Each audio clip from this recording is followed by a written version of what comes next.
So today we want to talk about, is food really the problem?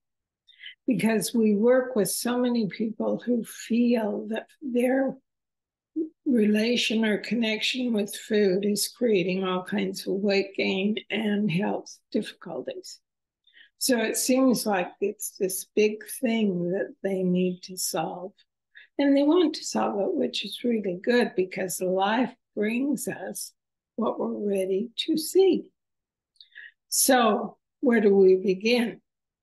Well, what's creating this desire to reach for food again and again when I'm not hungry?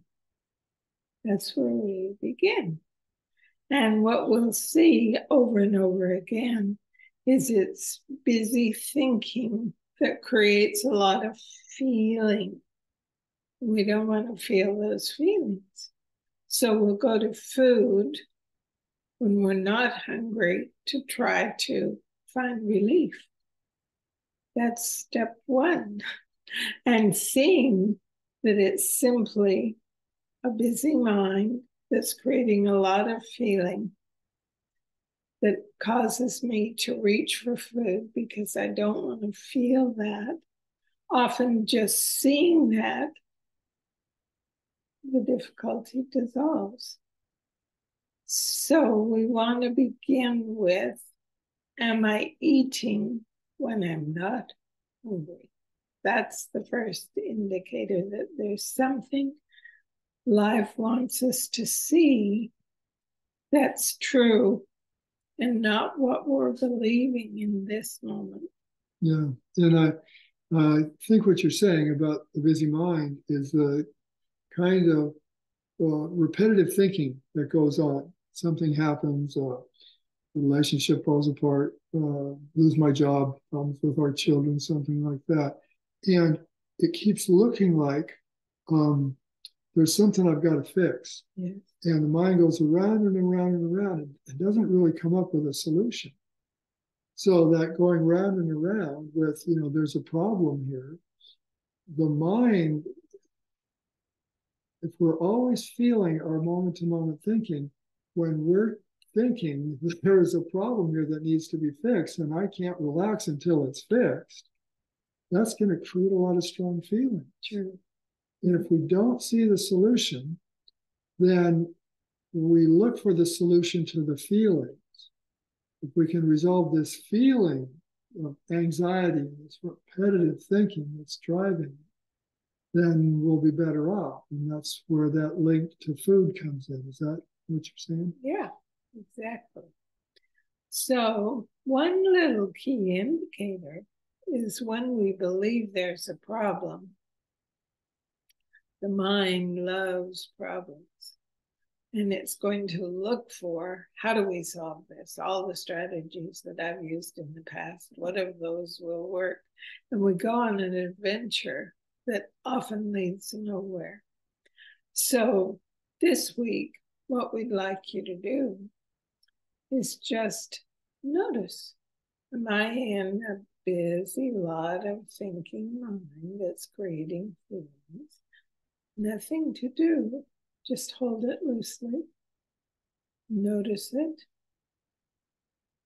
And we'll talk more about where to go next time from there, unless you want to. Yeah, no, just to clarify something about what you said, that the mind loves a problem. And at first, when I heard that, it didn't make sense, because why would my mind love problems? It's always trying to solve problems. But what I have seen as I've looked more deeply at this understanding and what's behind the use of that phrase with this understanding, is that something as simple as Connie this morning pointing out that after I cut the peaches into my breakfast, there was a spot of peach juice on the counter. And so what's the big deal about that? She just pointed out, oh, there's some juice on the counter. And so that's no big deal. That's no different than her saying, what should we have for lunch? But in my mind, it took it to mean, oh my gosh, I did something wrong. I left something on the counter. I shouldn't leave something on the counter. If I leave things on the counter, she won't be happy. And if she's not happy, You know how the mind gets going on stuff like that? And so it's like that to me is an example of what we're saying, that there's the nature of the mind is to see situations and the potential problem that might be there. There's a place for that if when we're evolving, you know, and we want to make sure that we're safe in an environment that may not be so safe, but we've kind of outlived that unsafe environment of caveman living.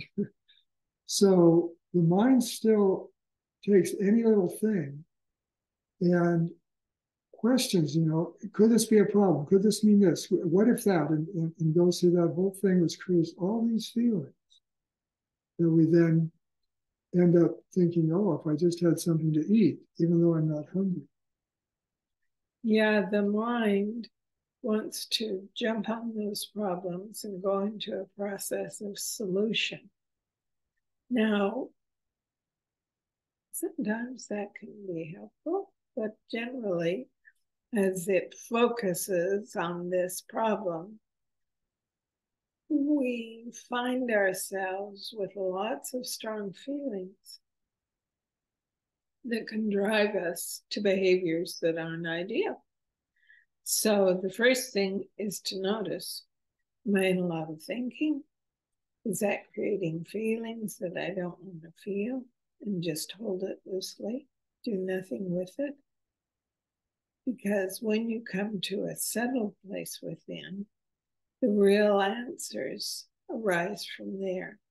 And we'll talk more about that next time. All right. So recipe, we're going to do a Thai red curry rice that we had for lunch yesterday. And today we'll have it again. Very, very delicious. Give it a try. It is really filling and it has a variety of different flavors. With basil, it's a bit exotic. So I think you'll enjoy it. Yeah, it's great. It's a one dish meal. We like that too. You know, everything goes in. You've got your greens, you've got your starches, you've got the flavors, you've got everything. And lots of veggies. Lots and lots of veggies. Yeah. So thanks everybody. We'll see you again next week.